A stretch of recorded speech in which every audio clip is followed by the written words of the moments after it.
Bienvenidos a un nuevo encuentro virtual, un nuevo miércoles en el que compartimos a través de nuestro canal de YouTube y estamos contentos porque ya falta cada vez menos para que nos podamos reunir físicamente, podamos transmitir en vivo desde nuestra iglesia y ya se viene anunciando en la cena que si Dios quiere en pocas semanas volvemos a nuestra iglesia, volvemos a vernos y es una alegría para nosotros, pero mientras tanto también disfrutamos de este momento, de este encuentro a través de YouTube. Y hoy el estudio va a estar a cargo de Daniel. Él nos va a estar compartiendo acerca de qué significa ser cristianos y qué significa ser discípulos. Así que él nos va a estar desafiando a través de la palabra y los invito a que puedan estar atentos escuchándolo porque seguramente va a ser de bendición para cada uno de ustedes. Y hoy también, los miércoles acostumbramos a tener nuestra reunión de oración, así que los invito también a que puedan estar orando por todos los motivos que se mencionan en reiteradas veces en las reuniones, por los grupos de WhatsApp. Así que los invito a que puedan estar orando. Y hace poco Federico nos compartía que Sofía Quimei López Dorado, por la chica que veníamos orando, mostró muchos avances en su salud. Los médicos están sorprendidos de cómo avanzó. Así que los animo a que puedan seguir orando unos por otros, podamos seguir orando e intercediendo unos por otros y de esa manera que también podamos estar unidos. Así que bueno, sin más, les agradezco que se hayan unido hoy nuevamente y los dejo con Daniel Chanelli, que nos va a estar compartiendo el estudio. Hola hermanos y amigos, son todos ustedes muy bienvenidos a este tiempo de reflexión sobre la palabra de Dios. Para poder apoyar nuestro comentario en este momento les pido que leamos juntos en el primero de los evangelios, el Evangelio de Mateo, en el capítulo 10 y los versículos 37 al 39. Evangelio de Mateo, capítulo 10, versículos 37 al 39. Dice la palabra de Dios: el que ama a padre o madre más que a mí, no es digno de mí. El que ama a hijo o a hija más que a mí, no es digno de mí. El que no toma su cruz y sigue en pos de mí, no es digno de mí. El que haya su vida, la perderá. El que pierde su vida por causa de mí, la hallará. El Señor está haciendo una declaración muy fuerte, como ustedes habrán advertido. Pero es una declaración que podría malinterpretarse muy fácilmente si no analizamos convenientemente lo que el Señor está diciendo, lo que está enseñando con estas palabras en este momento. Lo primero que debíamos decir es que el Señor le estaba hablando a sus discípulos. Y como saben, los discípulos son las personas que siguen a un maestro, que comparten sus ideas, su doctrina, que la defienden. Cuando el Señor se fue de la tierra, o antes de partir, les encargó a sus discípulos que tenían que hacer una tarea relevante. Su tarea era hacer más discípulos. Les pidió a ellos que les hablaran de su doctrina, de la doctrina del Evangelio, a las personas con las que se encontraban, tratando de conseguir que ellos sean nuevos discípulos del Señor. Cuando nosotros vemos la historia de la iglesia, del comienzo de la vida de la iglesia, en el libro de los Hechos de los Apóstoles, vamos a ver en muchísimas citas que hay que a todos los seguidores del Señor se les llamaba discípulos. Y eso fue así hasta que llegamos al capítulo 11 y versículo 26 del mismo libro de los Hechos, y dice esto: y se congregaron allí todo un año con la iglesia, y enseñaron a mucha gente, y a los discípulos se los llamó cristianos por primera vez en Antioquía. Siempre se les dijo discípulos, pero en aquella oportunidad y por primera vez, más tarde fueron repitiendo esta conducta, por primera vez a los discípulos se los llamó cristianos. De manera que la primera conclusión que podemos sacar es que un cristiano y un discípulo es la misma cosa. Existe una extraña idea de que no lo son. Existe la idea de que el cristiano es un creyente que ha comprendido la verdad del Evangelio y que se considera salvo. Pero su vida es la misma de antes. Hace cada uno la vida tal cual como venían llevándola, sin sentirse obligados o sin sentirse con la necesidad de responder a las enseñanzas de la Biblia. Por otro lado, se piensa que el discípulo no, que el discípulo es un creyente que ha aceptado la verdad del Evangelio en su vida, pero que además siente el compromiso de seguir las instrucciones, las enseñanzas que el Señor Jesús, como su maestro, les ha dejado. De manera que parece que hubiera una distinción, que hubiera dos tipos de cristianos. Un cristiano que no está comprometido, que siente que es salvo porque ha aceptado al Señor como Salvador, siente que eso le da derecho a entrar al cielo en la eternidad, pero no se quiere comprometer mucho con las cosas de todos los días. Prefiere seguir haciendo su vida y dejar eso para otros que son más fanáticos, muchas veces se les llama, que son los discípulos. Pero resulta que nos dice claramente la palabra de Dios que un cristiano y un discípulo es la misma cosa. De manera que si un cristiano no vive su vida de acuerdo a las enseñanzas del Señor, no es nada, no es del Señor. Pero si lo hace, el sí es del Señor. Miren, la idea no es enseñar en este momento que la salvación es por obras. De ninguna manera. El libro de Efesios nos dice claramente que la salvación es por fe. Pero las obras cuentan. Cuentan porque Santiago nos dice que nosotros tenemos que mostrar nuestra fe por las obras. De modo que la vida de un cristiano no puede ser la de un hombre despreocupado por las cosas del Señor, sino de alguien que, habiendo aceptado la verdad fundamental de que era pecador y que necesitaba del Señor Jesús como su Salvador, que habiendo aceptado eso, después le sigue, es un seguidor del Señor, es también un discípulo. Mire, para poder estudiar algunos párrafos bíblicos, nosotros tenemos que entender primero una cosa. Todo lo que dice la Biblia no es textual. En muchos casos, la escritura es simbólica. De modo que si nosotros queremos entender todo como literal, nos vamos a equivocar mucho. Este párrafo que lo leímos hace un momento, si quisiéramos aplicarlo literalmente, sería un problema para nosotros. Cuando estudiamos la Biblia, necesitamos tener por lo menos 3 recursos para estudiar cada párrafo. En primer lugar, tomar en cuenta el texto. ¿Qué es lo que dice el texto? Está bien que lo hagamos. Es fundamental que lo hagamos. ¿Qué es lo que dice el texto?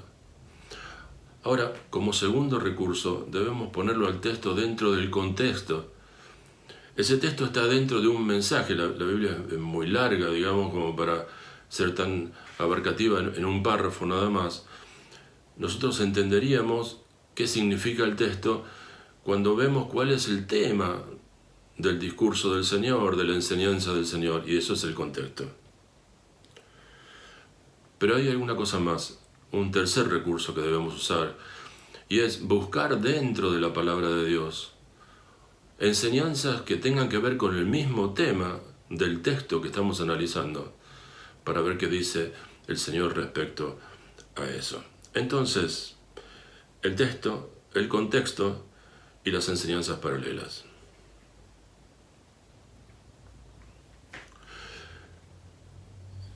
Estamos tratando de analizar un párrafo de la palabra de Dios que es muy difícil.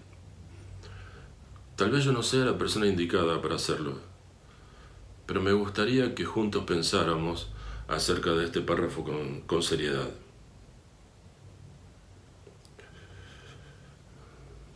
Un discípulo es una persona que ha llegado a tal grado de lealtad con su maestro que hace todo lo que el maestro le pide. Aunque le parezca no correcto, aunque le parezca ridículo, aunque le parezca no conveniente, lo mejor que podemos hacer es hacer lo que nos dice el Señor como nuestro maestro. El versículo 36, el anterior al que nosotros leímos, dice: el hermano entregará a la muerte al hermano, y el padre al hijo, y los hijos se levantarán contra los padres, y los harán morir. Cuando nosotros inscribimos estos textos dentro del contexto, vamos a ver que el contexto era un tiempo de persecución. Un tiempo de persecución es un tiempo en el que hay factores externos a nosotros que nos desvían o intentan desviarnos del camino correcto y nos llevan hacia donde nosotros no queremos, nos alejan del Señor. Estamos hablando de un conflicto familiar en este texto. Estamos diciendo que el hermano entregará la muerte a su hermano, el padre al hijo, los hijos a los padres. Hubo tiempos similares a esos. Y aunque no los vivamos en este momento, aunque eso no sea literalmente así en este momento, también nosotros tenemos obstáculos en nuestra vida cristiana. Y son obstáculos que nos impiden caminar en el sentido correcto hacia el Señor y hacia cualquiera de sus enseñanzas. Entonces ahora, con toda esta introducción, me gustaría que viéramos con algún detalle, con un pequeño detalle, cada uno de los textos que hemos leído. Vamos a separarlos a cada uno de ellos y vamos a empezar con el versículo 37. Vuelvo a leerlo, dice: el que ama a padre o madre más que a mí, no es digno de mí. El que ama a hijo o a hija más que a mí, no es digno de mí. Lo primero que tengo que decirles, hermanos y amigos, es que el Señor reconoce que dentro de la familia debe haber amor. Porque está diciendo que el que ama a padre o a madre más que a mí, pero no que lo deje de amar, lo ama, pero él espera un amor superior para él. Así que el amor existe dentro de la familia. Pero él está pensando en que el amor hacia Dios, hacia el Señor Jesús en este caso, debiera ser superior al que se le profesa a un padre o a una madre. La Biblia dice que debemos amar a los padres. Entonces, ahora estamos pensando en otros párrafos bíblicos. Si nosotros tenemos que amar a los padres, y por otro lado dice que amemos más al Señor que a ellos, contando todavía o teniendo en cuenta todavía que Marcos dice que debemos aborrecer a los padres.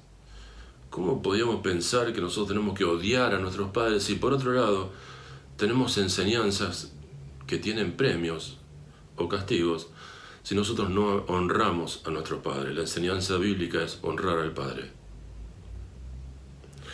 Así que no debe estar diciendo que despreciemos a los padres en este párrafo, sino que el amor que le dispensemos al Señor sea superior, sea preferido.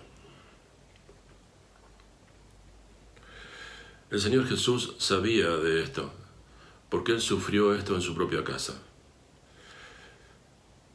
Dice el Evangelio de Marcos, capítulo 3 y versículo 21, que los hermanos del Señor, los hermanos en la carne del Señor, lo perseguían para encarcelarlo, porque lo creían loco. Ahora, si al Señor le pasaban estas cosas, ¿cuánto más a nosotros? ¿Cuánto más a nosotros que no tenemos la calidad espiritual del Señor, que era Dios mismo? Por eso Él dice estas palabras, porque ya las sufrió en carne propia. El versículo 36 también dice, y los enemigos del hombre serán los de su casa. Entonces, para resumir todo esto, estamos hablando de la relación familiar, estamos hablando de la relación con Dios. Y el versículo 37 podría resumirse como que nosotros tenemos que amar a Cristo por encima de todos los otros amores. Estamos hablando de una situación de conflicto en la casa. No es que tenemos que olvidarnos de la familia o separarnos de ellos, no es esa la enseñanza. La enseñanza es que nosotros, si hay un conflicto de lealtades en la casa, tenemos que obedecer primero a Dios y después a la familia. El versículo 38, que leímos y vuelvo a repetir, dice, y el que no toma su cruz y sigue en pos de mí, no es digno de mí. En aquella época, cuando esto fue escrito, los romanos gobernaban la zona de Judea y de Israel. Y los romanos tenían la costumbre de que cuando castigaban con la muerte a una persona, lo crucificaban. Recuerda que así fue crucificado el Señor. El procedimiento era hacerle un juicio, y si era declarado culpable, o tan culpable, o tan gravemente culpable, entonces era condenado a morir por la cruz. Y se usaba en ese momento, y el Señor Jesús también le pasó, que no solamente lo mataban sobre una cruz, a la vista de todo el pueblo, sino que además los hacían pasear por el medio del pueblo, cargando esa cruz. Normalmente era el travesaño superior de la cruz, el más corto de los dos, el que ellos llevaban en sus espaldas. De modo que cualquiera que veía pasar a una persona con una madera de ese tamaño sobre sus espaldas y escoltado por los guardias romanos, sabía que estaba recorriendo un camino de ida, no había vuelta de eso, iba a morir. Pero no solamente, como digo, estaban condenados a la muerte, sino que los condenaban a la vergüenza de pasar por enfrente de todos cargando su cruz.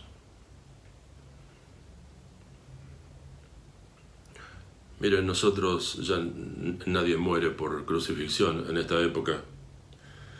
Y tampoco se mata a nadie por cuestiones religiosas, por lo menos en nuestro país. Probablemente en algún otro lugar de la tierra así ocurra. Así que la enseñanza para nosotros podría ser la muerte y estar dispuesto a morir por el Señor. Y sería correcto que pensemos eso. Deberíamos estar dispuestos a morir por el Señor. Pero por lo menos deberíamos estar bien dispuestos a matar dentro de nuestra vida algunas cosas que nos alejan del Señor. Tal vez algunas costumbres, tal vez algunas ambiciones que aunque sean sanas, aunque sean lícitas, obstruyen nuestra vida de testimonio y también nuestra vida de servicio. Así que llevar la cruz del Señor no es solo llevar un madero, es llevar una carga que el Señor nos carga, con la que el Señor nos carga. Aunque Él dijo cuando, hablando de este tema en otro lugar, lo instituía, Él dijo que la carga de Él era ligera, que la carga de que el Señor nos proponía no era una carga que nos mataba por aplastamiento, era una carga que podía soportarse.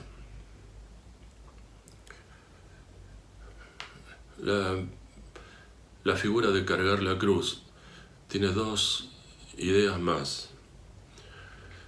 El Señor dice que uno tiene que cargar la cruz y seguirlo, con lo cual no está hablando de que nosotros tenemos que suicidarnos o exponer nuestra vida inútilmente en cualquier caso. Está pensando en que no es la muerte física lo que va a ocurrir si nosotros cargamos su cruz, pero sí la muerte de todas estas cosas que comentamos antes, si nosotros decidimos seguir al Señor de este modo. Así que llevar la cruz del Señor es una exigencia del Señor. Y dice, en este caso como en el anterior, que si no lo hacemos, no somos dignos de Él. No ser dignos de Él significa, ustedes no me merecen. Yo no quiero tener relación con personas que no se comprometen hasta este punto conmigo.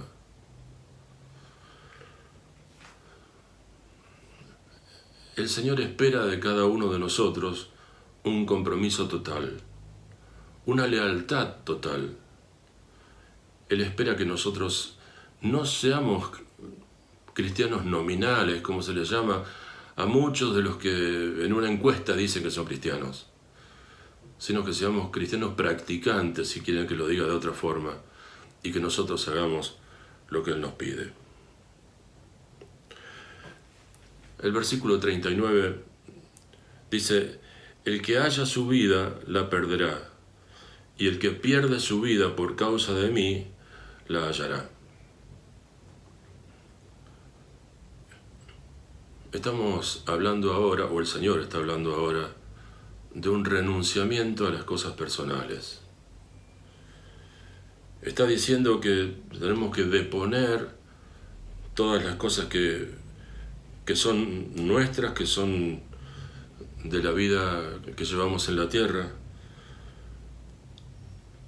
Porque si preferimos todas las cosas de esta vida, la terrenal, vamos a perder la otra vida, la espiritual. Y no hay negocio. Nosotros sabemos que lo más importante para nosotros es la vida eterna que Dios nos dio el momento que fuimos salvos por el Señor Jesús. Así que para que nosotros preservemos la posibilidad de vivir esa vida eterna, tenemos que desechar algunas cosas de esta vida que nosotros llevamos en la tierra. Hay unos pasajes paralelos que aclaran un poco más este concepto. Dice el Evangelio de Marcos 8, dice, porque todo lo que quiero salvar su vida, la perderá, y todo el que la pierda su vida por causa de mí y del Evangelio, agrega, la salvará. Así que está hablando un poco del servicio también este texto, aún el de Mateo cuando no lo mencione, porque sí lo dice Marcos. El que quiera ganar su vida, la perderá, y el que pierda su vida por causa de mí, de mi persona, de mis enseñanzas, de mi doctrina, pero también del Evangelio, que es la tarea a la que estamos comprometidos, la hallará. Juan en capítulo 12 dice, el que ama su vida la perderá, y el que aborrece su vida en este mundo, para vida eterna la guardará. Aborrecernos es odiarla, otra vez, es el mismo concepto que vimos anteriormente. Estamos hablando de comparación, de valores, de intereses y de dedicación. El Señor tiene que estar en nosotros por encima de todas las cosas. Entonces dijimos, tiene que ser el amor más grande que todos los otros amores. El Señor tiene que ser también el que merezca nuestro sufrimiento y aún nuestra vida si la entregamos por Él. Y en tercer lugar hablamos de renunciar a vivir para uno mismo y vivir para Cristo. Hace falta una actitud nuestra y con esto yo voy terminando. Jesús es para algunas personas un boleto al cielo. Es un salvoconducto para entrar al cielo cuando mueran. Pero si en la vida que estamos llevando acá no cumplimos con estas exigencias que el Señor les hizo a los discípulos, entonces no va a haber puerta abierta en el cielo. Nosotros tenemos que ver, esto sirve para analizarse cada uno a sí mismo y pensar si realmente es una persona salva. A veces las personas tienen dudas sobre la salvación. Este es un buen mecanismo para pensar si uno es salvo o no es salvo. ¿Qué estoy haciendo con mi vida? ¿Qué hago por el Señor? ¿Qué hago por mí? Si nosotros analizamos nuestra vida a la luz de la palabra de Dios, vamos a entender si somos salvos o no. Pero si nuestra vida es una vida distraída, ya ni quiero decir siquiera disipada, distraída, alejada de las enseñanzas del Señor, si nuestra vida es así, no somos salvos. Otra vez vuelvo a decir, la salvación no es por obras, pero las obras muestran la salvación. Por último, quisiera decir que nosotros podemos tener otra mirada de esto que estamos hablando. Podemos mirarlo desde este punto de vista, lo miramos desde el punto de vista nuestro, qué cosas tenemos que hacer. Ahora mirémoslo desde el punto de vista del Señor. El que nos está pidiendo que nosotros amemos por encima de todas las cosas, nos amó de ese mismo modo. Nos amó de tal manera, como dice el evangelista Juan. Nos pide que lo amemos por encima de todas las cosas, pero Él ya nos amó a nosotros de ese modo. La segunda cosa, el que está diciendo que estemos dispuestos a morir por Él, ya murió por nosotros. Él también lo hizo. Y subió a la cruz para darnos la posibilidad de salvación, la que no teníamos de ninguna otra manera. El que pide que renunciemos a cosas en la vida, ya renunció también por nosotros. Él renunció a la gloria del cielo para venir a salvarnos. Así que el Señor no nos está pidiendo nada que sea una locura. Nos está pidiendo lo que Él merece como Dios. Nos está pidiendo que tomemos esa actitud de ponerlo a Él por encima de todas las cosas en cada paso que damos en la vida.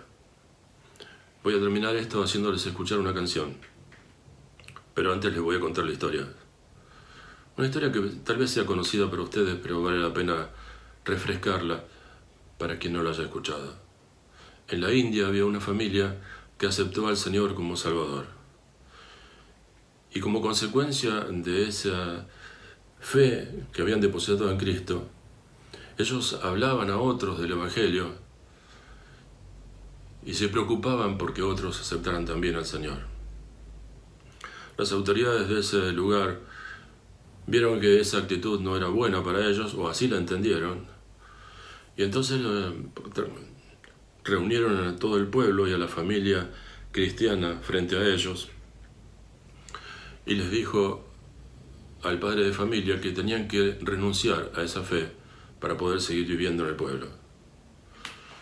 Entonces el padre de familia dijo que él no pensaba renunciar, que él había decidido seguir a Cristo y que no iba a dar un paso atrás. Entonces le dijeron, si no lo haces, vamos a matar a tus hijos. Entonces cuenta la historia que este hombre, por toda respuesta, cantó la canción He decidido seguir a Cristo. Y murieron sus hijos. Le volvieron a preguntar o a exigirle que volviera atrás de esa fe. Y él dijo que no. Le dijo, entonces vamos a matar a tu esposa. Otra vez la canción, he decidido seguir a Cristo, no vuelvo atrás. Murió también la esposa.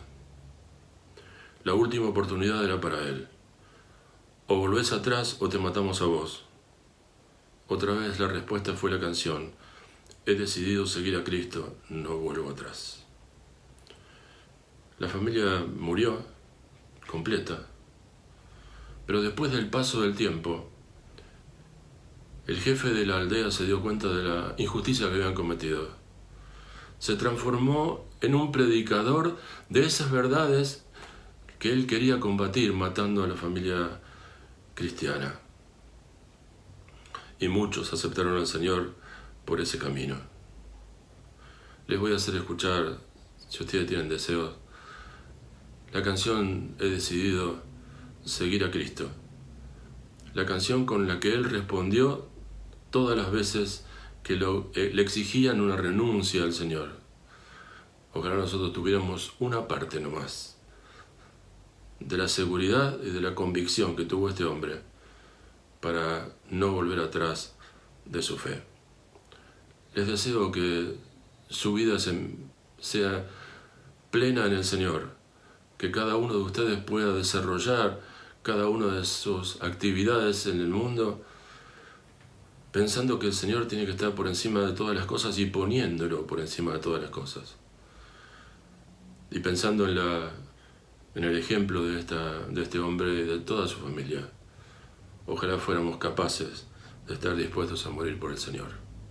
Que el Señor los bendiga.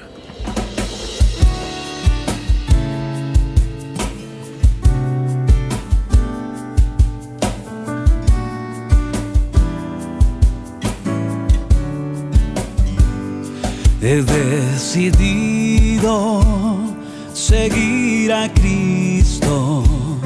He decidido seguir a Cristo. He decidido seguir a Cristo. No vuelvo atrás, no vuelvo atrás.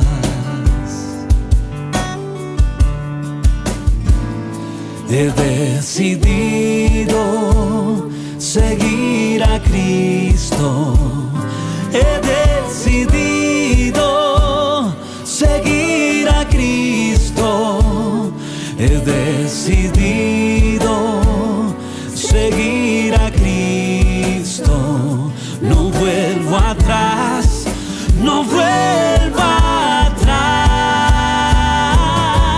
Si tu diestra me ha traído hasta aquí, no puedo callar y no puedo callar. Si tu mano hasta aquí me ayudó, no vuelvo atrás, no vuelvo atrás.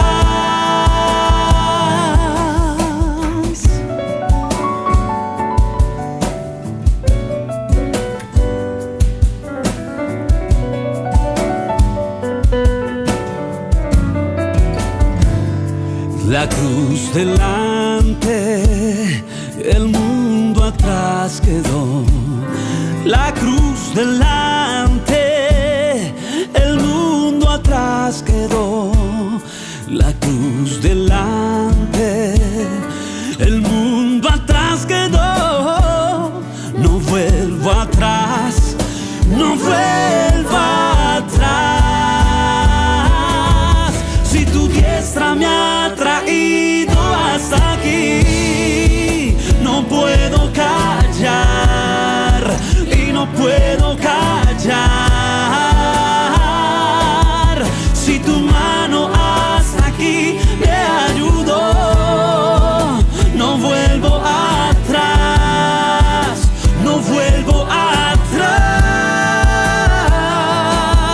Si tu diestra me ha traído hasta aquí, no puedo callar y no puedo callar. Si tu mano